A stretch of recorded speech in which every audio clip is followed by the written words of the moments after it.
welcome to the Max Level Games podcast. I'm James. And I'm Liam. Every week or so we'll try. We're a bit earlier this week because, schedule and stuff. We're going to sit here for about an hour or so and talk about... Absolute bollocks. Yep, and games and whatever takes our fancy. So, Liam, I already know one thing you've been playing because you borrowed it off me, but what else have you been playing this week? Right. Just because the fans don't know, I've been playing Resident Evil 7. Resident Evil 7? Yeah, which... You know yourself is an absolute heart attack waiting to happen. Oh, I do. I have my own stories of that game, but let me hear yours. My stories of the game was a really shit-filled game. My ass was going 110 the whole time. Twitchy bum times, 10%. Yeah. It wasn't so much actually playing the game and constant scares and jumping out like all the last couple of games. It wasn't constant horror in your face, zombies trying to maul you. It was that constant anticipation of, it's gonna happen now, it's gonna, okay, we're good. You know what I mean? Yeah, I get you. It was that constant, not having enough ammo, not having enough health. It seems like the fights are just endless. There's ones that knife and just swinging like mad. Yeah. End up looking like some sort of nutter just backed up into a corner with a pocket knife swinging as much as possible. Come at me, try it. Well, yeah, but it was an intriguing game. I like the story behind it. Obviously, we can't go past the 1 year rule just yet. Or can we? Yes, we can, because it came out January last year. So it's perfectly fine. Perfectly fine. Although, I was pretty late to the game, I'll admit, obviously. But anyone else who's out there, I'd say, just, be warned. But go on. Yeah, be warned. There are going to be spoilers, so... Our rule is a year. We give it a year. We give it a year. But yeah, I was. We were both late to the game. Now, the whole story was spot on. You can't fault it. It wasn't so much... It just had that sort of feeling of an actual horror film. Yeah. Does that make sense? It wasn't so much Leon and fucking Chris shooting the hell out of 1,000 zombies and punching boulders. Punching boulders. Oh my god. No, what I mean, it was that you were just this no one.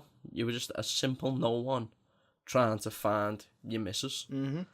And then shit goes sideways. It doesn't even go sideways. It goes like that awkward angle where it's like not quite down, not quite on the side. It's like about a 45-degree angle trying to get through a right angle. Like you're preparing to fall, or like someone stopped you mid-fall. Yeah, but they're not letting you back up, they're just holding you there. Yeah, pretty much. Yeah, that's how much it went sideways. The best way to describe it, of course.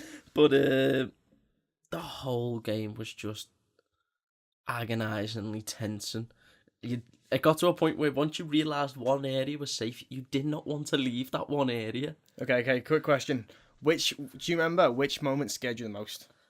If you had to pick a specific moment that particularly made you jump out your skin. A particular moment that really made me jump out my skin wasn't a scary part at all. Okay.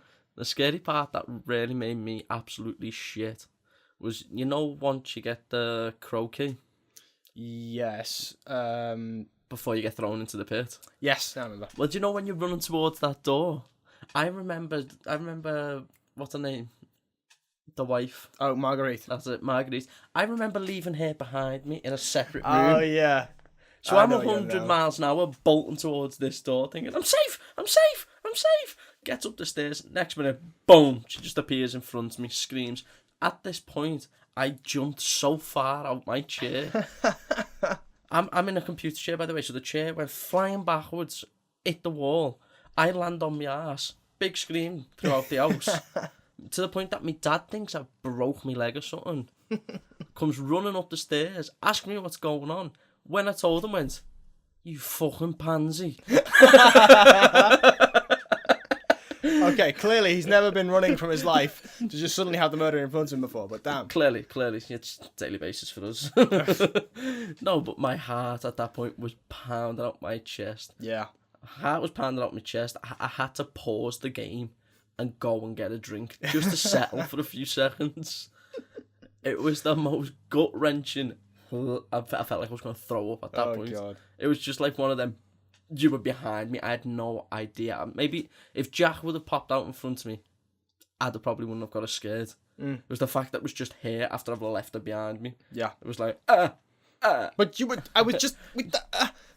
Game physics. Game physics, exactly. It's Italian. They get away with anything, pretty much. The Italian fist. That's how good it was. You know what I mean? It's just so damn good. But no, the full game itself was amazing. I loved the puzzles. Mm-hmm.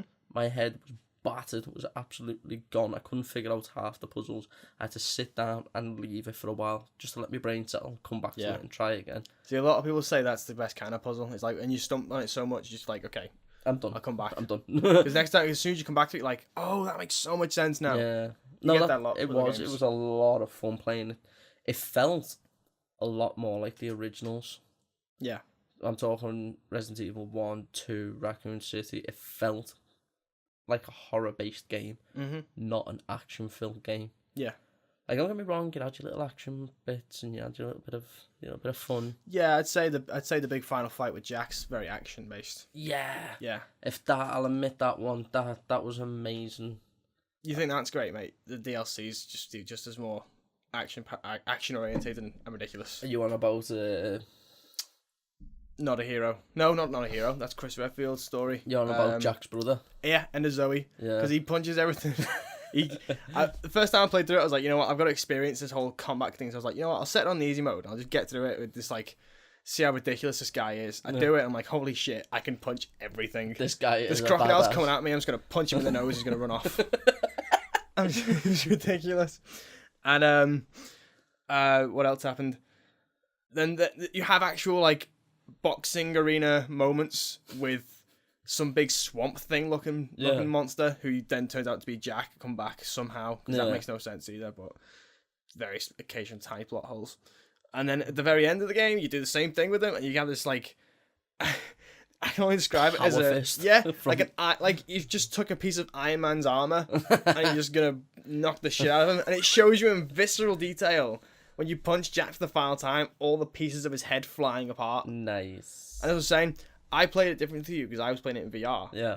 And it was right in my face and it just went everywhere. Oh. And even back to the main game in VR is ridiculous. I mean, playing a normal game without VR is scary enough. Oh yeah. I've had a little dabble, just a dabble, just a tip. Yeah, just a tip. It's never just a tip. But you had just the tip of VR. I had just the tip of VR, and that was horrifying enough for me. If I'd have been playing that in VR, I don't think I'd have been able to go right through the whole game without someone being there to just shush me and hold me. See, I made sure every time I played it in VR, because I went to the entire game in VR, no word of a lie. I made sure that I always made sure that the house was empty and everything was locked, because not so much that, because I always say playing VR with like headphones on and stuff, probably not best to do in the house alone, because if something happens, you're completely blind to it. Yeah. But when it comes to a horror game and all the front door, the back door, everything's locked up, so you know no one's getting in. Yeah. You don't want to play a horror game when there's someone in the house, because while no one did this to me, I would have easily just come up and been like slapped someone on the shoulder. Well, I've got a story about that one as well. Okay. See, the way I've got my gaming set up, I've got my telly in front of me, chair, headphones on, and my bedroom door's behind me. Okay. Oh, okay. I see where this is going. Yeah. My dad's a twat. Well, I love him to bits, but he's a twat. My dad decided, after watching me scream a couple of times off it, I'm getting into the game, and he's waiting. He must have been stood there. This is how particular. What's the word I'm looking for? Particulars or something. Particulars? That's probably not a word. That's not a word. That's definitely not a word. That's definitely not a word. But he just waited, basically. He waited that long. He said he stood behind me for half an hour. Persistence more, I think. That's it, yeah. More persistent. Just stood there waiting half an hour. He was committed to this joke. Yeah, waiting for me to get into a boss battle. Now, the boss battle he waited for was when you kill Marguerite for the second time. What, when she's the giant bug? Yeah. Ooh. So after I'd done that, after I was finished climbing, running, shooting, running, everything, and finally sat there and finally, thank fuck for that. Yeah, that was a hard boss fight. Yeah, I was like, thank fuck for that. My dad thought it would be funny to tap me on the shoulder and scream. Oh my god. Me being the panicked person I was. Did you brown your pants? I didn't. No, I may have had a Hershey's kiss, but that's a different matter. I pushed the chair back and hit me dad right in the sack. Oh. So I was like, yes! Oh my god. Karma! It was like a double win. He won and I won. I bet that joke backfired on him a little bit. I scream like a bitch, and it's a good job you can't have kids no more. Well, moving on then. Yeah, What else have you been playing? I've really grinded the hell out of Call of Duty World at War 2. Okay. I mean, yeah, I keep saying World at War. I'm just so... I know what you mean. I think everyone knows what you mean. Everyone knows what I mean, but it's just it's frustrating saying the wrong title. Well, yeah, it's easier with the new one to say World War II rather than COD WW2. Yeah. Or WWII. Or if you really want to get technical, COD WWII. Exactly how it's typed out, yeah. Exactly. But no, again, amazing. I know I said it last week and I'll say it again. It's amazing. Yeah. The story's a bit short. Okay. Amazing story all in all. Yeah.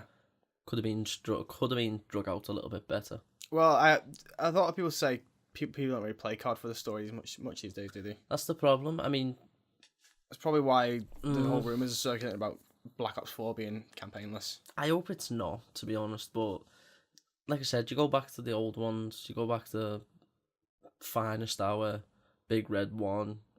They had story was just hours and hours long. Mm-hmm. You can easily finish Call of Duty, the new one, within 4, maybe 5 hours. Yeah. If you properly grind it. Again, no brilliant story behind it though. Based obviously during World War II. Yeah, you got that part. Yeah, we said that last week as well. Fucking hell. I feel like a parrot. But yeah, it's set during World War II. It touches on some real problems. Okay. Such as PTSD. Yeah. And obviously during World War II, you had the death camps. Now you don't see much of the death camps. What you do see kind of hits home that war isn't just a game. Yeah. Does that make sense? What, so you actually see like Auschwitz and stuff? Or? You don't see... Not so make much... reference to it kind of thing? Yeah, like you see... Like one of the characters is Zuma. Okay. Who's a German Jew. His heritage is German, Jewish. Yeah. Obviously, he was born in the States, but his mum and dad are German Jewish. So, there's a certain part where he gets captured. And they're waiting to get him on the train. Mm-hmm. And they're trying to find out who's Jewish, who's not. And he notices straight away they're looking for Jews. So he snaps his dog collars off dead quick and throws them in the mud, stomps on them because, a name, Zoomin. Yeah. They're going to sort of put 2 and 2 together. You go on the last couple of missions, you sort of go on, it's mainly the last mission, but like the last 2 missions, you're sort of hunting down where he is, where he's gone. And it's sort of, I don't know about you, but it really got me, like, Ryan, I felt a little bit like, not sick, but I felt like, wow. Yeah. For the first time actually playing any Call of Duty game, I was like, wow. It's not just you get killed and you respawn, it's actual war's war and it's a nightmare. You know what I mean? But there's a character in there who's got PTSD because his troop gets pinned down. You don't see it, this is rumours that you get told about and then you eventually confront him and he tells you the whole story. Yeah. But his troop got pinned down and he gets orders to leave them, get back, and he can't. So he ends up killing the rest of his troop ends up getting killed, trying to rescue the other half of his group. And that constantly plays on his mind. And he's a bit of a twat, when you don't know the story behind him. Yeah. Like, it building him up from the beginning to when you find out, it builds him up that, wow, he's a twat. Mm-hmm. He's just an absolute cunt. And then you sort of realise that when you get further into the game, it starts showing you a bit more. He's drinking. He's constantly drinking. Mm-hmm. He's constantly, can't sleep, constantly drinking. He's a twat. He follows orders to the T. Mm-hmm. Because it's like, well, I didn't follow orders first time. And I lost all my troops and that, you know what I mean? Yeah. So it sort of hits home a little bit for you. And I sort of I like that. I like that it actually was trying to show war wasn't just a game. You know what I mean? Yeah. And it was trying to show you like this is what happens, and because that's the problem nowadays, in my opinion. And I've sort of gone a little bit off tangent here. It's alright. But that's the problem, in my opinion, when you think of war, when younger people and our generation sort of think of war, the first thing they think of is Call of Duty. Yeah, I could see that, yeah. And it's not. It's a lot of people. You're risking your life. You know what I mean? Mm-hmm. People, unfortunately, do die during war. Yeah. But off this topic now. Okay, moving on. Bit more cheery, I suppose. I know, a bit more cheery. Well, sort of and sort of not of. Okay. Game we've both been playing. Yes, I know where this is going. Yes. And we said a bit more cheery, but then the title of the game is... Wait, which one are we talking about here? We got two. Oh, right, okay. the game God. so let's try that again. The game we've both been playing is... That was almost fucking rehearsed. I Expect You to Die. Yeah. Which, obviously, by the title, you can tell is like is a take on like the old spy movies. Like, no, Mr. Bond, I expect you to die. Yeah. So, Theme song for that. The intro Oh, song. God. Yeah, is they actually wrote a amazing. song for the game as well, which is brilliant. It was boss. I mean, it got a little bit repetitive at a point because the credits kind of rolled on a little bit, and all you kept hearing was, I expect you to die. Yeah. I expect you to die. I was like, do you expect me to die? I'm getting that message right now. But I mean, it was still like really, really nicely made. And of course, it's in VR. It's a VR game. And so you're looking around, there's all kinds of stuff going on. Like at one point, you remember that you were there yourself, you're slow running down a corridor. Yeah. You know, the credits are appearing behind you. I turned around throughout sheer curiosity, and this like mechanical jaw thing just crunching down. behind you. Like, okay, so I see what I'm running from now. Yeah. But then you get into the game, and it's like, this is not serious at all. It's not. The first thing you get told is, oh, you have telekinetic powers, by the way. Yeah. You can pick up things up from across the room and do all kinds of crazy stuff. No, you've got a telekinetic chip within your brain. No. Was that it? Yeah, which okay. gives you the ability for telekinesis. Which led to all kinds of hilarious hilarious little adventures. Gun tossing, that was the best one. Oh, I can't believe that actually worked, though. I know. Oh, no. Oh, right, do you want to inform them? I also, and this happened actually a second time when I was playing it without you the other day. You get the hat, you find hats and stuff that you can wear in that. Yeah. I tried the hat flip and it worked. Yes. It actually worked. I was like, oh my God. No one's here to witness that, but oh my God. I'll take your word on that one. Because that is something I can imagine you trying for hours. Maybe half. But I think the puzzles are just like, They intrigued me. they're definitely intriguing. They make you think, but not like Not too much. not too complex kind of thinking. It's more like, here are clues around you. Look around. Figure out with the clues what you need to do. Exactly. Yeah. I think we were up to what I think is the second to last level, because I think on the game now I'm only on the last one, which actually is still stumping me. Yeah. I figured out the one before that, which we won't go into. It's been out for 2 years nearly. Past the year, roundabout. So yeah, we'll dive into some slight spoilers, I suppose. Yeah. The last one you saw was the hunting lodge, and like, yeah, I was sat there for probably at least 15-20 minutes, because it's like this crystal thing, and I was like, I've used all these crystals, I lined the fucking frequency of them, and it's still not working. I'm just gonna sit here and mess with everything. The second time I went into just it, like a spoiled 2-year-old. Pretty much, I was like, I'm just gonna try everything, hope for the best. The second time I went onto it, I was like, okay, you know what? I'm just gonna nosy around the environment, because there are some funny, like, tiny little subtle details they throw in there, like, quite funny. Like, if you're sat in the office, there's loads of books everywhere. If you pull the books over, you can read the titles, and it's just like sleuthing, or guides on how to do sun spy skill thing. So I was like, you know, I'm gonna look at all these books on the shelf in the hunting lodge, and I was like, okay, this one's about the red crystals, this one's about the blue, this one's about the green. What about that purple one? Because it says there's no purple crystals, and as you go to pull it, it's a switch, and then reveals the purple crystals. I'm like, oh, so that's how you do the fucking puzzle. You have to find your inner Sean Connery. You somehow find a book that looks completely misplaced, and you're like, okay, I'll give it a bash. Why not? But yeah, no, it was so good. It was. That was the feeling I got from the game. No, I think as well. I mean, I picked it up when it was on sale. Yeah. I think I only paid must have been about £5, £6, £7 for it when it was on sale. Damn. Normal price, I think, would have been like 15, something like that. And had I known how much fun I would have had with it, I actually argue I would pay full price. Yeah, because like when it comes to VR games and stuff, I've always had this mentality of if I agree or disagree with the pricing based on like if I've tried like a demo of it or something like that. Yeah.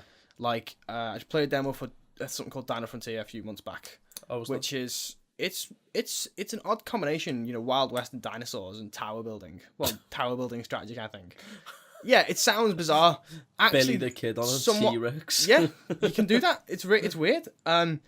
It was a bit addicting to play the demo on that. I was like, okay, I'll see how much the full game is, and it was like 30 odd quid, and I was like, it's not that addicting. It's not that kind of addicting. If it comes down in sale to at least half price, I'd consider it. Fair enough. Not 30. But anyway, off topic. I Expect You to Die. It was just fun. It was a fun little game. Fun. It was one of those moments where we're just like, you know what, we're sat here bored for a bit. What can we play?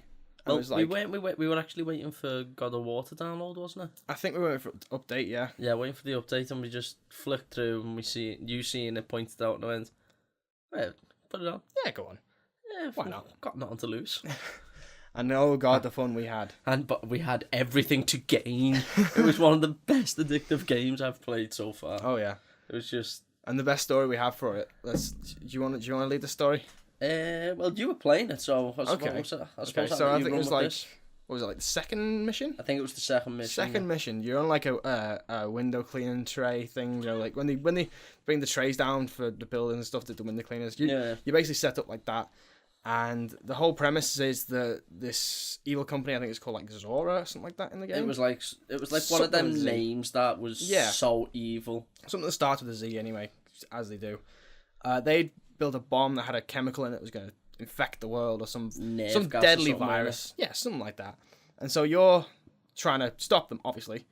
And you find like various notes and stuff. And one's saying how like you sort of, the scientists working on it had a bit of a change of heart, so I put a failsafe in mind to cure it. And when we finally bumbled around the place for God knows how long and figured it out, we're like, okay, we'll put the antivirus in the machine. It's going to submit it. We're done with this mission. All done. Fine. And then a message comes up and they're like, we knew you'd have a change of heart, Dr. So-and-so. So we're just going to launch the thing anyway. I'm like, please don't. Please don't do that. Please, let's not do that. I've struggled. Yeah, we struggled getting this far. Let's not launch a thing. So it starts to come out in a whole big bomb shape, and I'm like, I'm just gonna shoot at it. Shoot the big bomb, which in hindsight is a bad idea. Don't shoot big bombs. Yep, that's the message for today, kids. Don't shoot big bombs. Don't shoot big bombs. Don't shoot guns. Full stop. If you have a gun, don't do it. Unless you're in danger, I guess. But by the by, so I'm shooting at it and the panels are falling off. I'm like, okay, so the panels can be removed. I'm going to rip off these panels as quick as I can with my telekinetic mind. And then the inside where the chemical is has that chain on with the bronze chain. Where earlier you concoct something to make bronze. I'm like, what was it? What was the combination again? Later, what was the combination? It was like blue, green, red, blue, green, red, blue. Something of that variety. So we make it again dead quick. Pour it over the bronze chain. As I'm pulling off the lids to get to the thing, it's like countdown in 10 seconds. I'm like, shit. So I'm thinking, use my telekinetic powers, keep pulling at it again. And then it's just counting down. 10, 9, 8. I think it got to like 6 seconds and you saw that like this little light bulb brain switch. Because I looked over. The cure! I looked over, the antidote was still in the that's right. The vat. Yeah. So I reach over quickly, draw it in, swap hands, draw it over to the thing, trying to get it just over the vat and let go. And it goes down to 1 second, and it goes, as you put it in, threat neutralized, and we're just like, the bomb still took off. Took off. That's how much time and you had left. Yeah, literally as we dropped it off, as you dropped it in. And there's video footage of this, and the two of us just went, yes! Absolutely screamed our fucking lungs out because it was just one of those. It's the exact moment of a spy film. It's like you had the last second and you still do it somehow. Yeah. It was one of them proper little James Bond moments. Yeah. I know it's been out for a while, but I'm actually gonna look into the studio see if they make any more games because that was really fun. If they make anything else like that, and it's so funny as well sometimes. Yeah, it was. It had its little moments and that. Like speaking of funny VR games. Okay. Now I know we're going with this one. Yeah, you do know where we're going with this one. Yeah. A game called Sneaky Bears. Yeah, Sneaky Bears. That was probably one of the most entertaining games I have played thus far. Yeah, I mean, it's a pretty simple concept. It's just a shooting gallery. It was. A VR shooting gallery. You can find loads of them on the store these days. But it weren't the fact it was just a shooting game. It wasn't holding a gun. It wasn't shooting. Because we played another game after that. I can't remember what it was called, but we'll come to that in a minute. Okay. And it wasn't, for me, it wasn't as fun. Oh, yeah, I know what you're on about, yeah. Yeah, when you had the two pistols. Yeah. Raw data. Yeah, it was a great game. Oh, yeah, I loved it. Great game. It was just... It's serious. It took it's itself the serious serious. kind of shooting gallery thing. Yeah. Whereas Sneaky Bears... It knew it was a joke. It anything knew it was funny. It's so anything but serious. It didn't even take itself seriously. But the fact that you were shooting... Let me just bear this in mind. You were shooting stuffed teddy bears with Nerf guns. Yep. It was one of the best games I've ever played so far. Oh, you're trying to shoot teddy bears to save the panda bears. Yeah, it was kind of like, it's like trying to wipe out an entire existence to save the existence. That sentence got away from me, didn't it? Yeah. No, it was kind of, it's kind of like, I know what we'll do. We'll kill all the bears to save the other bears. Sure, why not? Okay. Yeah. But that's pretty fun. It was such another a one I picked up in game. sale again. Go on. Oh, was that the same? Yeah, another one I picked up on sale because that was when it comes to buying these kind of VR games, you kind of, or at least I would, I'd look up, do a bit of research first, see if it's worth the money, because one guy I watched, he said like it is good, it's a good game, but wait for a price drop. Yeah, because it's quite short as well. There's only 5 levels. There's like 3 different types of gameplay, and 5 levels between them. And then you've got a boss fight, and that's it. Yeah. And apparently there's no kind of online function, so you can pair your friends' scores for certain levels. It's all in-game, so like you and I were doing back and forth gameplay. Yeah. That's how as best you can get with like, I mean, you give me a Call of Duty, a VR Call of Duty like that, with at least the ability to move, because I know you've got the the aim controller. Yeah, the aim controller, the gun looking one. The thing that doesn't really. There's a big loop. Yeah, the thing that looks like a capital D. Yes, on its side. Yeah. Like one of Daredevil's capital Ds. Yeah. As if a dyslexic person had done it. Why not? But yeah, give me Call of Duty like that. I know, like that premise of Nerf war. You know what I mean? Online Nerf war VR. You give me anything like that.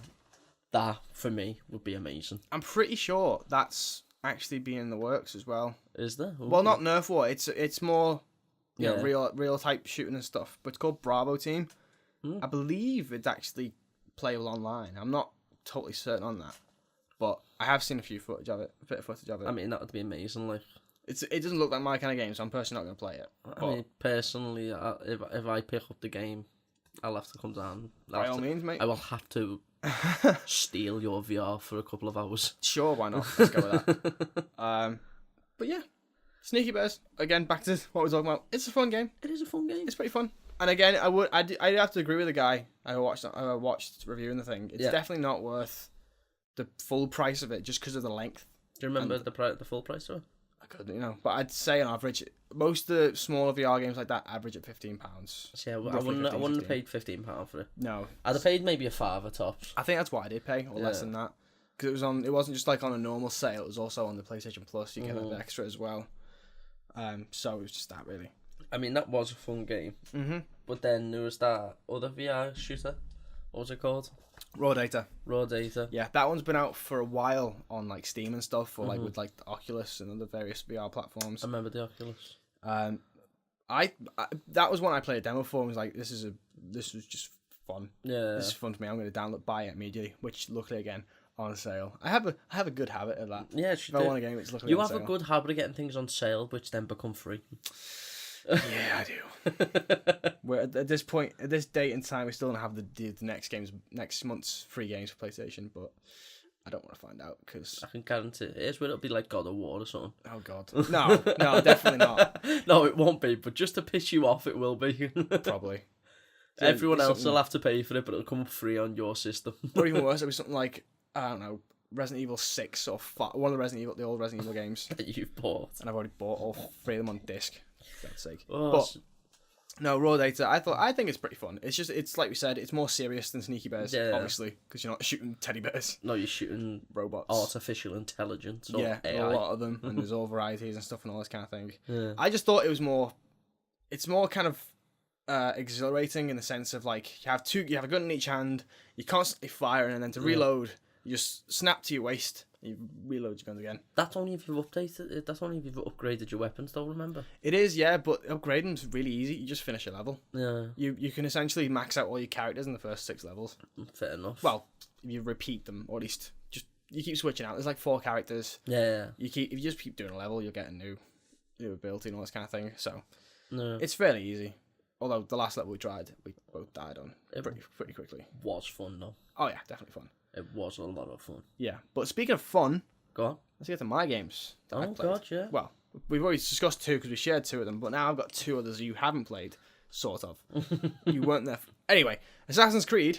Third week I'm going to mention it because this time I finally finished the fucking thing. Woo! I do. Thank you so much. Cheer, round of applause. Oh god. I think it's good. I do. I think it's actually a good game. Now you see, I'm not gonna get the expansions. There's 2 expansions on it. Yeah. I'm not gonna get them purely because I just think they're a bit pricey for what they may or may not be. It's more story because without going into spoilers, because it's not hit the year mark for us. Yeah. The ending I didn't like. It was very heavy in the fact that, well, the last half hour or so is very heavy into the fact that this is the start of the Assassins. Yeah. The Assassin's Creed. They keep mentioning the creed, and you're just like, yeah, Assassins. Yeah, this is our new creed. Yes, I know, you're the Assassins. And they're like, and we will be called, are you going to be called the Assassins? No, we're called the Hidden Ones. Yeah, I remember hearing about that. Yeah, because that's one of the DLCs, is the Hidden Ones. It kind of expands a bit more as of the story of Bayek and the new, the Hidden Ones, even though they're called the Assassins. Oh, wait, no, that reminds me. I don't want to go into spoilers, but I will say one thing. How they decide on the logo for the Assassins is the dumbest fucking thing I've seen. I won't say why, but obviously tell me later. I will tell you later, but just know that if you get to that point in the game and you see where the logo for the Assassins originates, it's fucking dumb. I mean, I've always looked at it and sort of seen like an axe head. No. I know they use the axe head. They used the tomahawk head in the 3rd game. But... Yeah, but I thought I was like sitting there going, that's kind of a cheap like way of putting in like emblem in there. No, unfortunately, the origins of it are not so eccentric. It's just dumb. Well, I'm looking at your T-shirt at the moment, trying to figure it out. No, just nod. Don't give too much away. Just nod if I'm right. Is it based off the pyramids? Fair enough. Okay, but we'll move on anyway. But yeah, I finished it. Let's just go. I finished it. It's good. I've still shitloads more to do. Obviously, loads of side quests, loads of collectibles, loads of things to explore, discover, trophies. I'm not going to go for platinum because sod that with a bunch of fucking sandals. Jesus Christ. But what we did play, and you were witness to this, was the new God of War. And oh my god, I can see why it's getting such good reviews. It's just so good. I was sat playing it the other day for like, I shit you not, like 4 or 5 hours straight. Damn. Because it's one of those because you are so, the HUD is so minimal.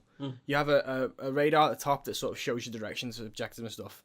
The bottom left corner gives you Kratos' health and all this kind of thing, and the bottom right corner is where Atreus is to shoot bows and all this kind of stuff, and that's it, nothing else. And there's the one camera motion, like everything, unless you fast travel and load and all this kind of stuff, like loading screens when you die. Yeah. It's all one motion. It's like, just constant, seamless. Yeah. From cutscene to play is just seamless. It's not even just that though as well. It's like, you know how in dramatic cinematic moments where they'd like cut from like looking at one person to cut to the other person in the conversation? Yeah. None of that. It kind of like spans out or just moves around them. As if you're the person turning your head in the conversation. Pretty much, yeah. Fair enough. It's like how Birdman was, the film Birdman. Oh, you've seen that? I fucking hated that film. Oh, really? I actually despised it. I didn't hate it, but I didn't think it was as much praise as I got. The best thing about it was the camera work. I'll give you that one. Yeah, because that did the whole thing. It's that whole one take in quotation marks. Yeah. Because it probably took a few takes, but yeah, that whole one take style. Yeah, I get what you're saying. Like, that's how God of War operates, and for me, that kind of just like sucked me in a bit. I was like, yeah, I'm just gonna keep playing. I'm good. I'm gonna keep playing, and it's fun, and the combat as well is vastly different from old God of War. I did when I was watching you think it was completely different. Yeah, totally. It's not so much hack and slash. It still is. Yeah, it's but still got not the as hack and much. smash elements. Because the old God of Wars had that fixed camera, you wandered around the environment and slashed up every fucker who came at you. And they do the same in this, but you got to be more careful about your attacks. You're old now. Yeah, Kratos is old. I mean, you've got to remember he's gone from being a Greek god, and now he's in Norse mythology. Yeah. I mean, they are just vastly thousands of years apart, so you really take that into consideration. Kratos is over thousands of years old. Well, he is a god. He is a god, which makes him semi-immortal. Yeah, but they probably can still age and stuff. But that's what I mean. I don't know. Because I think he's technically...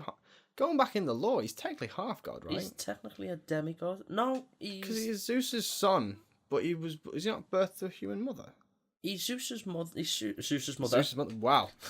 Plot twist. Kratos in drag. Oh my god. That is a man I wouldn't skit for being in drag. No, you've seen the size of him. No, know what I mean? Just Kratos, you gay boy. Like, I feel pretty in my dress. You feel pretty in that dress. You do that. You go You right be ahead, you. Kratos. More power to you, sister. What's he gonna do? Use Spartan claws. Spartan claws that will rip your face off, yeah? Yeah. Not even just like give you a slight scratch on the cheek. It will take your cheek off, and then your other cheek, and then the rest of you, and all you'll be left with a pile of mush.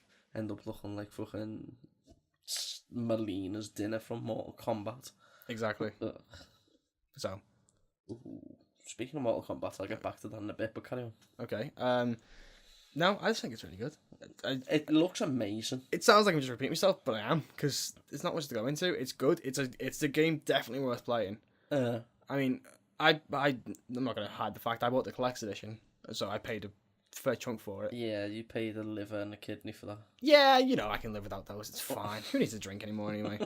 But and I'd say that maybe the collector's edition, unless you're a hardcore collector, of like these kind of things. Well, I wouldn't say hardcore. If I like it, I'll collect it. Still, or you've got the cash to burn, or you're a really big fan, like a proper heavy fan of God of War, because we're fans. I love all the games. Yeah, we are fans. But on another occasion, I probably wouldn't buy the collector's edition. But that's by the by. It's still worth the standard price of an edition, which is like, what, 50 quid? 60? Something like that. Average. I mean, it's definitely worth it. Yeah, The standard game on its own is worth the £50. Most definitely. I'd even say the limited edition that you could get with like the steelbook and like a few extra little bits is still worth it. The collector's edition, again, it just depends if you're a big collector or not. Yeah. So if you are, then yeah, it's a standard affair, statue, various other bits as well. So with the collector's edition, though, was it the collector's edition you did buy? It wasn't the limited edition. It was... No, because I only went in to get the limited edition, but that was all out. So I decided to go up and get the collector's because I still want the steelbook because I like a good steelbook. Who doesn't like a good steelbook? Exactly. But what comes in that? Just let them know. Like, Okay. Obviously, I know what comes in it. Yeah, you know what comes in it. So, you got a statue for one thing, Kratos and Atreus as it's actually quite hard to say in succession. Kratos and Atreus. You gotta get your mouth around that. Atreus. That's it. Yeah, but yeah, you get a statue of those guys. You get these two little wooden figures, who are actually, as it turns out, are actually the dwarf brothers in the game. Yeah. Which you called that, saying that they're the ones who made the hammer and the axe and stuff. They're the ones who made Kratos' axe, Thor's hammer. Yeah, that's them. Mjolnir. Yeah, that's them. You get those little wooden figure things. Yeah. You get a big map of Midgar and all the other 9 realms. Yeah. It's a cloth map though, so it's not paper. It's not so it's not going to rip or anything on you. It's going to have a bit of wear and tear. You also get a nice little art card of, like, I assume it was like early concept designs with a message on the back from the creative director. And then you just get codes mostly. You get a code that comes with, and this is the part I found weird. You get an art book, but it's a digital version of an art book. And you get a comic as well. It's made by Dark Horse Comics, who do really good comics. I like their stuff. It's God of War series they're probably going to run with soon. Yeah. But it's issue 0. So it's like a prequel type thing. That's what I thought. And it is technically a prequel to this game, but in my head, I thought, okay, so this is going to bridge the gap between how the fuck Kratos got off that mountain in God of War 3 to how he's ended up in... That still baffles me. Yeah, I know, he died. He full-on committed harakiri. Yeah.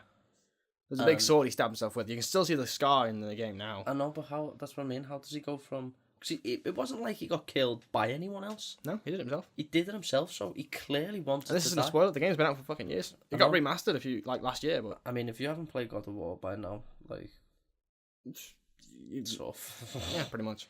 You know, you've had There's what, plenty of times. 6, 7 games in the series? Yeah, well, You got 1, 2, the 2 PSP games, God of War 3, Ascension, and now God of War 4. So yeah, 7 games. So, what was your favourite out of all of them, apart from the modern?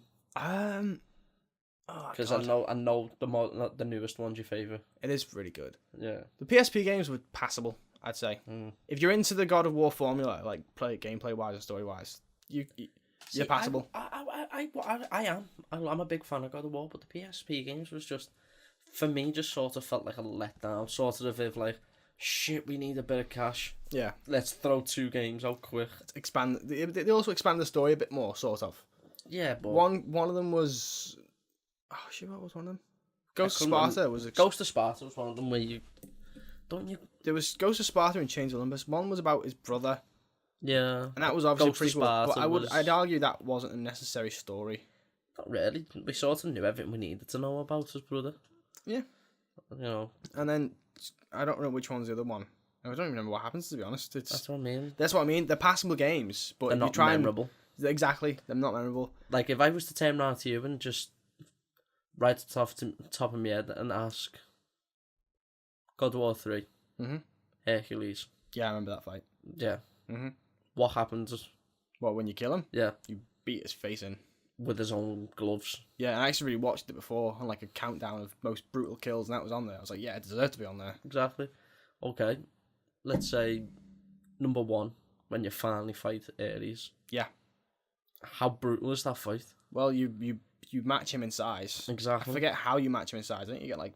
I think you end up getting some sort of potion or something. I can't quite remember. You have to journey to some kind of tormented titan and hold the back of some civilization. It's been a while. It has been a while, but you can still remember it. You know what I mean? Yeah. That's what I'm trying to say. Is you still remember them, or the battle with Hades. Yes, I do remember that as well. You know, you took his weapons off him. What would they call, like soul reapers or something? Something like that. And you dragged Hades' soul from his own body. Yeah. How brutal can you get? I mean, fuck sticking your eyes in Poseidon, your eyes, sticking your fingers in Poseidon's eyes. Yeah, I know. Eyes. Well, it's not just that as well, with the Poseidon fight as well, you know, you kick him in the face a couple times, you smash it into a wall, he tries to crawl away out of desperation, you're just like, nope. You drag him back. You stick your finger in his eyes and snap his neck. It's and like, then God leave Lord. him to fall off Mount Olympus. And that's just the start of the game as well. That was the first first fight. fight. And then later on you fight Kronos, you know. Oh. But yeah, I think I'd have to say it's probably the most obvious. I think the third game of the old games is my favourite one. Yeah. Because I think as much as Ascension was the latest one, where they sort of refined a lot of the mechanics, 3 was where I think they got it most right. Yeah. In terms of like all the power-ups and stuff you could do. I mean, funny story, actually, I actually didn't want to play God of War at first. I got the collection, the very first, like, this PS3 collection 1-2 remastered. Yeah. And I was like, I just can't get into it. And I was like, you know what? I'm actually going to commit to it. Because I had some time free. I was like, I'm actually going to commit to this game, see what the fuss is about. And I did. Right away to the end, I was like, right, start the second one now. Ah. And straight on with that. And I was like, okay, there's 2 more, like, there's another collection. I'm going to pick that up as well. See what they're like. And I was like, now I'm going to play God of War 3. I'm like, yes. See, how I got into God of War was through one of my older cousins, funny enough. Okay. I'll always remember it. Went down to his for a roast dinner. Like, as a family, I was ready. I was only young. I was definitely about 11. 10, 11. Oh, so you're talking more like back when it was still on the PS2? Yeah, I'm talking about this when it was still on the PS2. See, I'm a late joiner. I was PS3. No, don't worry about it. Stuff happens. But, and obviously me being 11, I didn't want to be sitting there listening to all the adults talking about adult stuff. God, no. You know, so we're adults now. We don't want to talk about adult stuff. Exactly. We're sitting here talking about games. Yeah. You know. High five. Yeah. Not literally, but you know. No. Literally. There you go. I'll edit it out and post the noise. Yeah. But yeah. But no. So yeah, but I ended up going up to see him in his bedroom, and he was playing this game. And I looked at it and thought, yeah, just some bald dude. and Baldur with giant chainswords. Yeah. What's he doing? And then you witness an execution, you're like, ooh, hello. And then it weren't even an execution of a boss, it was just a random execution of just some foot soldier goon. Oh yeah, the ones who you can like just destroy quickly to get a bit of health. Just literally just ripped him in half clean, and was like that big, rah, and then threw his body either side, and I was like, well then. And I don't know if he actually knows or not, but yeah, he was the reason I started getting into actual video gaming in general. Oh really? Yeah. What the hell? So I've got everything to thank to my older cousin Anthony And God of War. of War for getting me into video games. Dale, nice bit of backstory there, lad. Yeah. Next week. Next week on Lifetime. But yeah, I can't 60 minutes next week. I can't say mine's as extravagant for getting into games. It was I keep getting told this story. Yeah. I obviously was too young to experience this, but back when like the PS1 was still like coming out and new and all this kind of thing. God. My dad was playing on it. Yeah. And he used to play the old Tomb Raider games, like old pixelated boobs, Lara Lara Croft full Tomb on, Raider like, games. could kill you herself with just the boobs. Pretty much, yeah. And apparently my dad wasn't the best at it, which looking at how he plays games now, yeah, I can see that. Fair enough. And then he let me have a go, being quite young, and I was just like, just getting past all these bits that he couldn't, and I was like, I like this. This is quite fun. And everyone tells me that story. It's like because just how funny it is. It's like he's obviously a grown man, and he can't figure out something. Exactly. And then I come along, probably like fucking 2-3 years old, and just like pass it with ease. I was meant to do this. This was my calling in life. No, but here's the thing that everyone done, but no one will admit doing. What on Tomb Raider? Yeah. Okay. Avoiding the butler. Oh yeah. When I actually played that again, like so many years later, I didn't know what I was doing. I was at the Croft Mansion bit. I could see him wandering towards me. I was like, "Who's this guy?" He just gets close. It didn't click. And my friends were like, "Oh yeah, don't let him catch it. He'll kill you." I was like, "What? What? That's a bit harsh." So I just ran for my fucking life, and he got closer and closer. Like, no. Just stood there like. Everyone locked him in the freezer as well. I didn't do that. You didn't? I didn't know how. I didn't know what I was doing. It was just, literally you ran to the kitchen and he follows you. Yeah, he follows you in and just like hop over a wall, shut door. Yeah, freeze to death. Open the door. Bastard. You walk in, he runs in, you jump over him, close the door, and then you can just run around the mansion. Yeah. Not worry about him because he's stuck in the freezer now.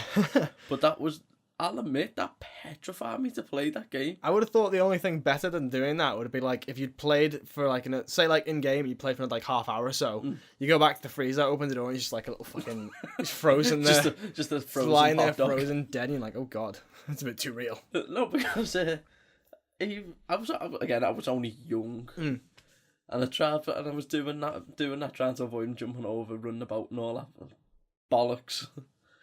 And eventually I realised, I've got guns! I can shoot this motherfucker! So I pulls them out and start... For him only to put a fucking dish tray in front of his face and carry on walking towards me. Crafty old bastard. I was like, You must think, no, right, if he does that instinctively, how often does Lara Croft want to shoot him in the face? For him to do that automatically, as soon as you point the guns at him, he's like... No, not again, Lara. I don't care what time of the month it is. Don't shoot me in the face.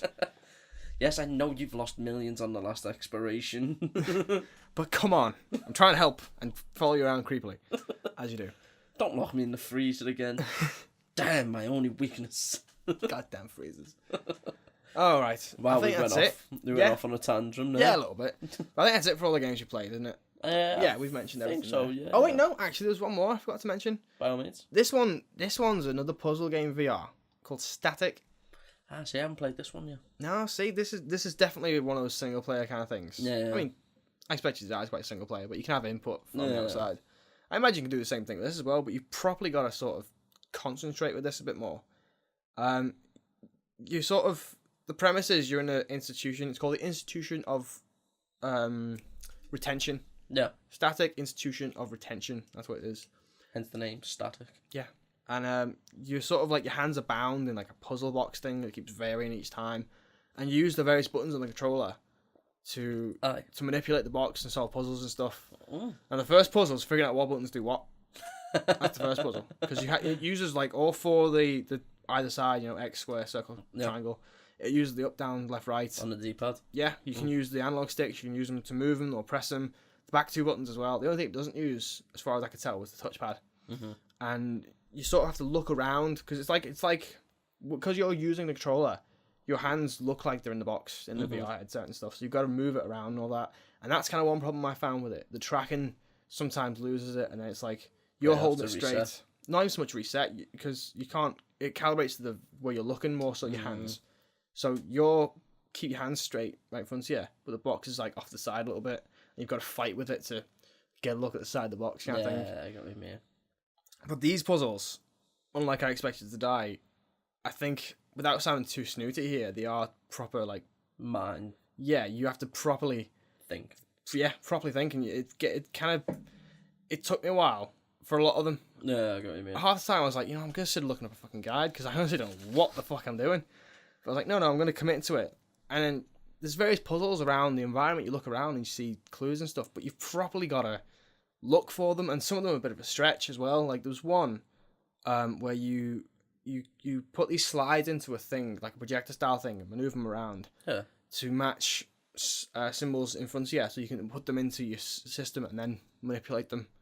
So you manipulate the slides and scan them along these things that are already printed out, but you need 4 of them, and there's only 3 cards, so you're like, where's this 4th thing? Yeah. And then there's a poster on the wall of Egypt, funnily enough. No. The moon's in the corner, there's the pyramids on the bottom, and it matches the shapes you have, so you project it onto that as well, and that's how you get the last puzzle piece as well. So, but then there was another puzzle later on where it's like, okay, we want you to try and figure these out, but in rapid succession. Like, okay, we'll see how this goes.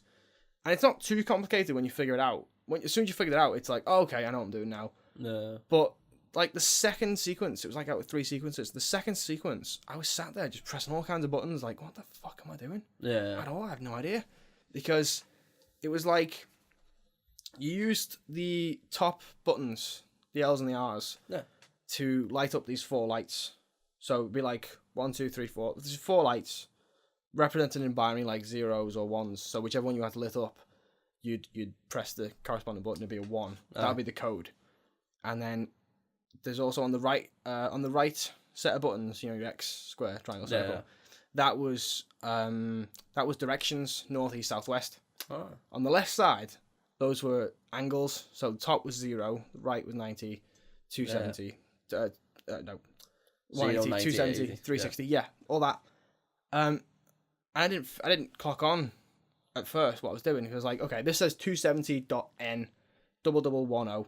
Now, that last part with the 1s and 0s completely left my head. Damn. So I was sat there for probably about 5-10 minutes, just moving the button for 270 degrees and holding north. Nothing was happening at all. I was like, what am I doing? I just kept pressing these buttons over and over again, like nothing's happening.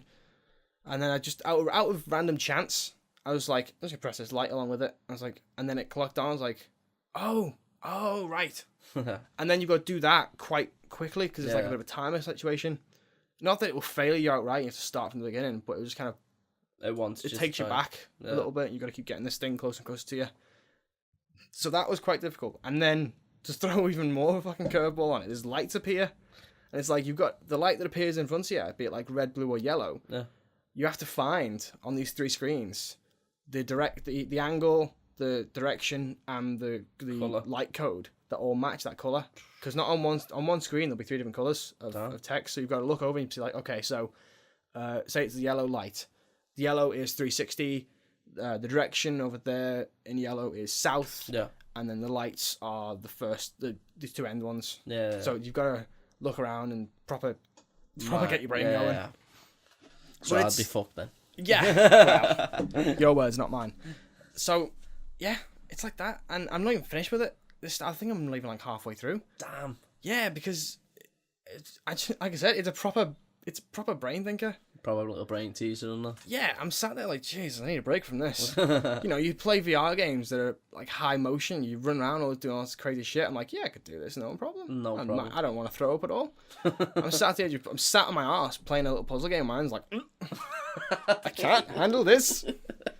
We will regurgitate. I'll come back to you later. It's like the full circle. Yeah. Leave a puzzle, come back to it, you'll get it straight off. It's always been like it's one of them games that it sounds like one of them games that I could really get into, but I would about 5 minutes into it, go, nope, fuck this, I'm out. You do one puzzle a day. Yeah, one of them. Probably. One of them ones where you just sit and you go, go on, I'll give it a go. I'll give it another try. Yeah. Like half an hour later, I wish I hadn't done this. I'd rather play God of War again. It's like an ex-lover, they just keep lying and using me. These snakes are everywhere, man. Oh, but speaking of snakes, actually, we've moved on now from the games we played. We've covered everything on the list. Yeah. Do you have any news stories this week? The only one I can really think of at the moment, and it's not so much a story, it's more of a, not a leak, like, they've announced that they're going to do it, but that's it. Go on then. Is that H1Z1? Oh, yes, zombies. Yeah, I have to look. Games. I do have to look in. Well, you know me, I'm a big apocalyptic fan. I mean, I like it too, but I played the zombie game a while ago that I picked up on sale. It's called, 7 Days to Die. Oh, it's a shite. See, I liked it. Oh, it's a shite. I could not stand it at all. It was one of them, for me, it was you basically start off with nothing, and that's what I loved. It wasn't. Are we still talking about 7 Days to Die? Yeah. Oh yeah, I was talking about 7 days. Yes. I'll get back to H1Z1 in a minute. Which, funny enough, me uncle told me I hadn't seen it. I'd been told about it. Yeah. But yeah, the 7 Ways there, I loved it. You basically started off with nothing. You had to build somewhere to live. You had to build defenses, and it's kind of like Minecraft in that sense. You start out with nothing and figure it out. But I didn't feel like it was given. At least Minecraft, yeah, you can figure these things out quite easily. Yeah. With not H1Z1, 7 Days to Die. It was tricky. It was. I was like, I don't know what the fuck I'm doing. I mean, I probably gave up on too fast, but man. No, I mean, I definitely. If you ever have you still got it? Unfortunately, yes. Well, I'd definitely give it another go. Take a bit of time. Yeah, I might do it at some point. I'm not saying jump up and enjoy yourself with it, because you probably won't. But just give it another chance. Give it an unbiased opinion on it. You know what I mean? Because I reckon, to a degree, you will like it. To a degree. I'll give it another go at some point, but we'll see. But coming back to H1, H1Z1. I don't know much about it, and all I know is rumours. Okay. Rumours that it's an open world zombie experience. So imagine GTA meets The Walking Dead. Okay. So basically Red Dead Redemption's Nightmare expansion. But better. Okay. To the extent that you have to find food, find water, shelter, medicine. You can apparently, these are just, again, all rumours. You have to apparently find that. Yeah. You can start your own little camp, or you can go at it alone. Obviously, you've got pros and cons of either one of them. If you start a camp, more people can forage, more food can be brought in. But then there's more fat mouths to feed. You can go at it alone, but then you've got no defence. You've got no one watching your back. Stuff like that. It's meant to be what every zombie gamer wants. Yeah. Which is a realistic zombie apocalypse. None of this like I'm trying to think of another zombie game that's why I'm stoked about Days of Gone. Days Gone, yeah. Yeah. It's meant to be open world, zombies. Yeah, it's not so much you have to shoot any of them in the head to kill them, but it's one of them. It's hordes of thousands. You've got to run. But there's a certain thing on the demo that I played of it. Which for H1Z1? No, for Days Gone. You played a demo of it? Yeah. Put it out, man. E3. Oh. Yeah, it was amazing. There's a certain bit where I'd seen it on a video first, and I wanted to check the mechanics of it in general. You can open a bonnet, take a truck's air filter, stick it on the end of your gun, and it acts as a suppressor. Oh, right. But that's optional. You don't have to do that. Does that make sense? Yeah. So you can just wander in without the suppressor on it. But it's stuff like that. But that's what I'm trying to get to is it's what every zombie, this H1Z1 is what rumoured obviously. I'm saying rumoured because God forbid I say it is and then it doesn't, and the backlash you get. Rumoured that it's meant to be a realistic zombie apocalypse. Yeah. So you're not going to be able to run 1,000 miles without being out of breath. Without needing breath, yeah. Yeah. You can't go for weeks without eating. You can't go for days without drinking. There's stuff like that, you know what I mean? So I'll be looking forward to it. If it is what it says it's going to be. Yeah. If it lives up to the hype, I'm going to be looking forward to it, and I'm going to be loving it. That's fair. And it's also meant to have an online type of thing as well with it. Oh yeah. That's the part I know about with the supposed battle royale feature. Yeah. Which it seems like we're saying this every week now, but that's just a thing now, isn't it? Well, Battle royales. It's everyone's jumping on the bandwagon, aren't they? Yeah, Fortnite, PUBG, and now again, rumoredly Battlefield and Call of Duty are going to try it too. So I think that's just the phase we're in now with games. I think that's it. It's just like the next level. It's like we had great stories, and then the next level to that was great online multiplayer. The next level's Battle Royale at the moment, if you'd ask me. Yeah. But we'll get there eventually. I mean, some things are loved, some things are hated. It's just a phase. It's just one of them little phases. Not to say that as soon as this phase passes, those games are going to be obsolete. Because people still play them. It's just they won't be as prominent anymore. I mean, I think I've still got my old PS2 with Finest Hour, so... There you go, see? You know what I mean? Yeah. It's not going to be one of them things, it's not going to be obsolete, it's just going to be... It's a phase. Yeah, it will pass through, like, the media buzz that's surrounding it at the minute. But it was kind of like... It's kind of like GTA 4 and 5 when they unveiled online. Everyone went nuts for that. Because you had this big open world map, you could do what you want, you could kill who you want. And that's still massive, you know what I mean? But it's just Battle Royale. It's got the Battle Royale type of games have just got the little footholds at the moment. And let them enjoy themselves, but I don't see it lasting. Nah, me either. But anything else news-wise you got? No? Unfortunately, I haven't got much this week. I haven't been able to find anything. No, to be fair, we're recording this in less than a week's time because of scheduling, but we're going to try and find as much.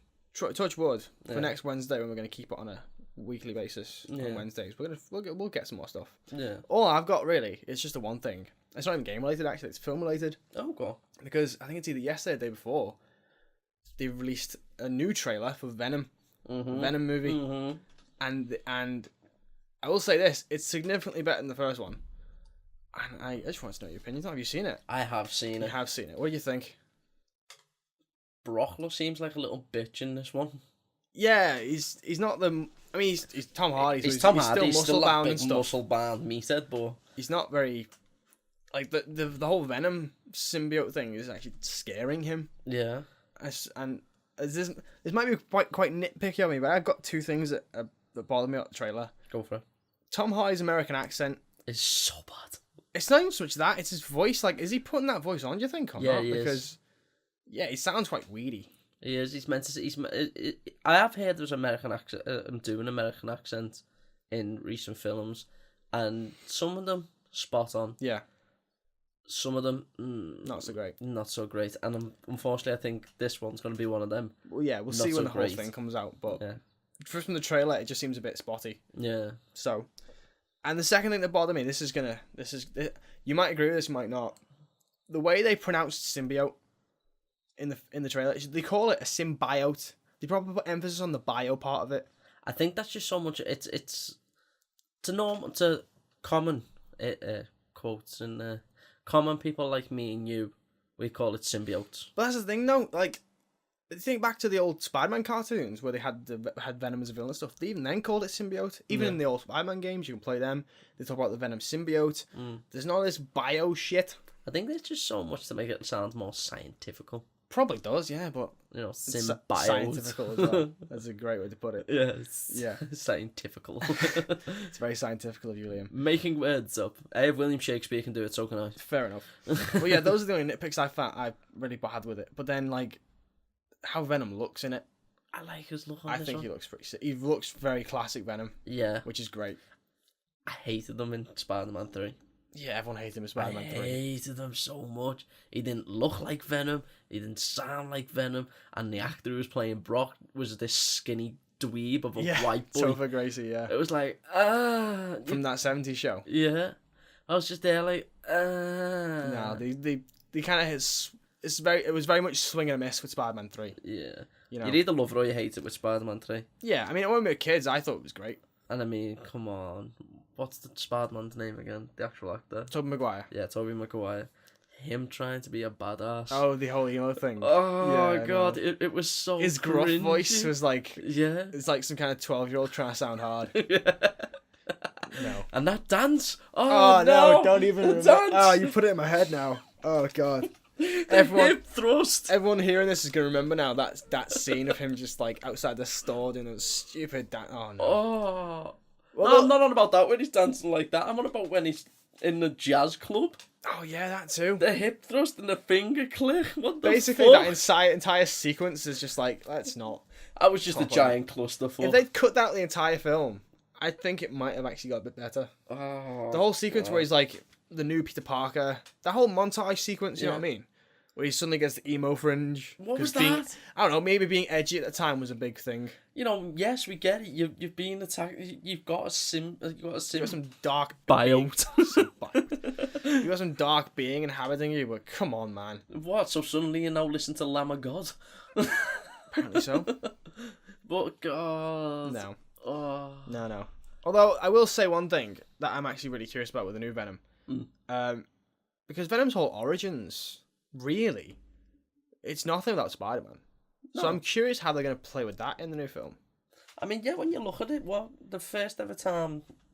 The whole reason Venom exists is because the symbiote attached to Spider-Man Spider-Man. first. And then when learns he- its powers off Spider-Man. Exactly, and then when they separate, It needs a host. It finds Brock, and then he becomes Venom. Yeah.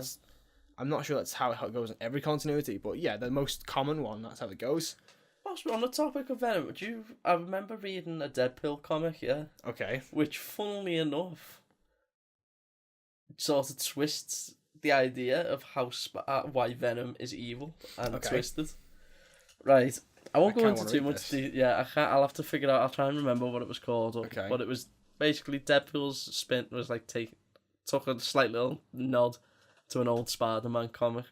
Now in the comic, Spider-Man gets introduced to the symbiote by putting on this like headset thing in the lab, Okay. and it gets through in there, and that's how he becomes the Black Spider-Man. Right. And not once did I see an emo fringe in the comic books. Thank God for that. But now, Deadpool has this comic book, and at the last few pages of it, Deadpool ends up in the same lab before Peter Parker and Spider-Man. Oh, okay. Puts this I see where this headset is on. going. Yeah. And the symbiote is actually nice and friendly, and it's peaceful, and it's nice and like, oh, we just want to make friends. And then it puts this element on, and it tries it gets inside Deadpool's head. Now, Deadpool afterwards takes it off and goes, nope, that's too cute for me. I wouldn't want to twist the little poor thing's mind, and then walks out. And as he's walking out, Peter Parker walks in and goes, hey, Spidey, and walks away. Now then and then it takes then like you turn over and it's the same sort of concept of Spider-Man's put the headset on then, and then like that's why Venom's evil and all that, God. because of Deadpool. It was like, oh yes, what a boss way to take a nod at it. I tell you what, I do like the Deadpool comics. I I've read do a few love of them. I've got a few of them upstairs, in fact. I think they're so funny. Yeah, they are. It's not I even just the love fact that they are funny, it's just they're great. They're good reads. Do you know what I love about it more than anything else? Go on. Because it breaks the fourth wall and he knows he's a comic book character. Yeah. He doesn't take himself seriously in the slightest. No, not even a little. He's just like, yeah, fuck it, we know how this is gonna end.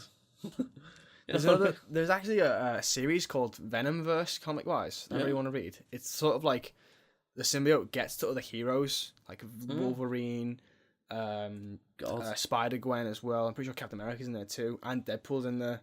I've actually got it on my list of comics to read, but I want to get the Venomverse comics because they're Damn. pretty fun. Just the Venom comics in general look good reads. Do you know what I'm actually thinking of now? Go on. Now they've brought out Venom, and it's gonna be an R-rated for Americans. You think? It is. It's not gonna be like this child-friendly film. No, I wouldn't think so, but It's gonna be not on the same. It's gonna be a high-rated film.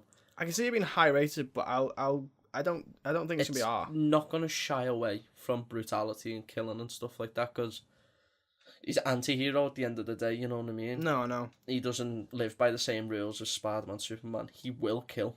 I feel like if they're gonna succeed, because there's rumors that Carnage is gonna be in it as well. That's what I was I just feel about like to get to. if they're putting Carnage in, they're gonna have to like try for an R rating. I mean, no, Carnage is meant to be getting his own film. Bloody hell. Yeah, Carnage is one of the is right up there, and there's debates between which is the better symbiote, Carnage or Venom? Venom. No. Do you reckon? I still think Venom. I say Carnage. I think it's because of the OG. Sorry, Carnage. Carnage. Yes. I still think he's the best. at He is. Venom. He's the original symbiote. I get that, but you know, he's a symbiote that's infected a normal dude with some anger issues. It's not even just that though. It's like Venom has a bit of an arc sort of thing because the symbiote thing it's on Eddie Brock at one point. There's another point, I don't know what happens or when, but it actually gets onto Matt Gargan, who's the Scorpion. Mm-hmm. It gets onto him, it's still very much Venom-like. Yeah. And then as well, then it becomes Agent Venom, Flash Thompson, Yeah. where he's like an actual hero. It's quite a... I've not read those comics either, but they're on my list as well, because it's a whole... It's a conflict, because Flash Thompson wants to be a hero, but the Venom symbiote is obviously still evil, so he's got to properly keep it in check. So that I want to read. I'm curious about that. And for God's sake, he goes to join the Guardians of the Galaxy at one point as well. That I do want to see. They're actually meant to be tying that up together somehow in a film, so That'd be great. fingers crossed on that one. Maybe that's why Venom's being released now. Maybe, but speaking of the films though, this is another thing. Can you see Tom Hardy working alongside the cast of Guardians of the Galaxy though? We might not. That's the thing. That's what I'm about to say. Because no one's sure now what's going on with the whole. Is it an MCU film? Is it not? Because like, I mean, for one thing, there was the rumor. There was apparently Tom Holland was spotted on set. Whether he was there to just be like check it out and stuff, or to actually suit up as Spider-Man. No one knows, because it's like if you were to ask someone at Sony, they'd be like, yeah, it's all connected. We're riding with the Avengers as you do. Yeah. Whereas Kevin Feige is just like, oh well, let's not get a bit too hasty. Yeah. Which personally I think is a good idea, because think of how Venom might go. If Venom tanks, technical difficulties. Yeah. If Venom tanks and it's shit, no one likes it, then Marvel could be like, no, it's not with us. It's a Sony thing. It's not our thing. I can't see a tanker. No, come on. He's like everyone's favourite Spider-Man villain. He is, but Spider-Man 3. Exactly. So, and that's because... That was a poor choice, that, though. And that's because that was Sony wanting to get more and more villains in the film. Like, Sam Raimi didn't even want him in there originally. Yeah. But from what I've heard, I might be misquoting that, but that's the story around that, is that Sam Raimi didn't even have most creative control on the third film. That was Sony, like, sticking their fingers in. Yeah, no, do that. Exactly, they wanted to push it a bit more. We like where you're going with the idea, but we want to do this, so we're doing this. Yeah, pretty much. Yeah. So, but we'll see. Yeah, we'll see on that fact. But I'm looking forward to it, personally. I mean, so personally, we'll give it a go. Yeah. It's coming out in October. I am, hopefully, if they do a Carnage film. In your opinion, who would you cast as Carnage? Well, this is the thing. In the Venom film, Woody Harrelson's rumoured to play Cletus Cassidy. I can't see him playing Carnage. I can't see it. I mean, it sounds interesting, because this is exactly how people thought about Heath Ledger's Joker. And yeah, look what happened there. That was... He's one of the best Jokers ever made. Exactly. There's no comparison.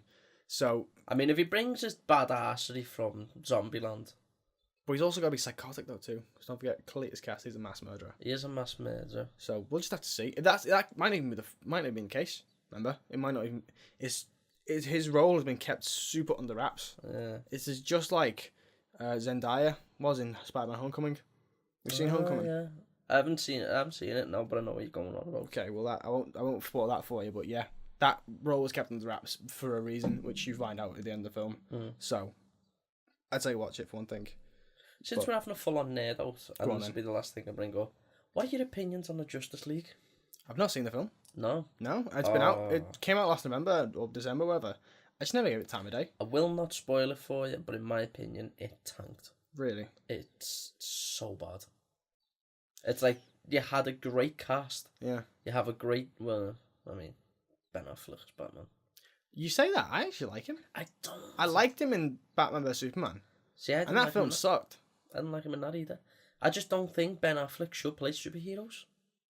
Yeah, he I mean, a lot of people don't like the Daredevil film. I thought it was decent. It was a good film. The soundtrack was sick, though. The soundtrack was pretty sick. No, it was a good film. It was just the acting. And I mean, come on. I loved... Can't remember his name now. Played Kingpin. Yeah. Michael Clark Duncan. Yeah. Love him as an actor. God rest his soul. Yeah, God rest his soul. Loved him as an actor. Could not fault him for his acting ability. Mm-hmm. Why the fuck they cast him as Kingpin, though? Because he's big. He was a big man. There's a lot of other big men out there, and I don't want to seem like I'm getting racist, but Kingpin was white. See, but that's the thing. It all depends on the continuity you're going for. Because this is what I was thinking before. At the minute, I'm reading the original Sin comics, which feature a white Nick Fury. Because not a lot of many people know Nick Fury was white. The only reason I might be wrong with this, but I'm going to go along this anyway. If I'm wrong, people can correct me by all means. Okay. Black Nick Fury was the Ultimate Universe's Nick Fury, who was originally, and this might be a story that's been thrown out of whack, but apparently when they would try and design him, they contacted Samuel Jackson about using his likeness, and he said like, yeah, it's fine, but if you ever make a movie, I'm playing him. Fair enough. Which is it's a fair deal. So, white Nick Fury was Nick Fury for a while. Yeah. It's become more prominent in other continuities to have Black Nick Fury because he's so popular. He's well recognized. So I'm not familiar with a continuity where Kingpin is black, but he might be. It might be. I mean, there's a. There's all kinds of alternate universes in the comics. Yeah, you've got the animal universe. With Spider-Ham, for God's sake. You've got the Mangaverse. Spider-Ham is a thing, my friend, and Thor. I know. This is. I don't know how I'm gonna pronounce this, but Thor is a frog. It's like, I can't even pronounce it. Frog. No. Yeah, you can't even pronounce it. It's so weird, but yeah, Thor, frog, and then. Frog. Throg. That's it. It's Throg. That's how you pronounce it. And exactly. Some things they do with the characters are ridiculous. I've seen a British Spider-Man. Yes, I've seen a British Spider-Man. I've got that actually. I have. I haven't read it, but I'll have to rub it on you to have a little read. Yeah, the Spider-Verse books. That's confusing as well. That's a whole other thing as well. I've also seen alternate versions of Superman, where Superman lands in Russia. Yes. Yeah, and he doesn't have an S on his chest. He has a hammer and sickle. Yeah. There's another one as well where I think the Waynes find Superman. Find Clark Kent. That's another continuity. And Bruce is never born. There's another DC continuity where where Bruce is the one who dies in the alleyway. And his mum becomes Joker off being in set. His dad becomes Batman. Yeah. And on the anniversary they meet up and just don't fight. Yeah. That kind of thing. I've seen them, yeah. I've seen a few like that. But yeah, comics are. I'd love to see that in a movie. Oh yeah, where Bruce stars. I also think as well, I could be remembering this wrong, but in the Batman vs Superman flashback, wasn't Jeffrey Dean Morgan Bruce's dad? Yeah. Because could you see him as Bat Dad? Yeah. Yeah. But no, it makes me laugh as well. Go on.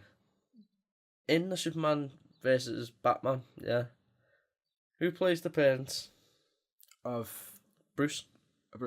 Jeffrey Dean Morgan and I don't remember actually who played the mum.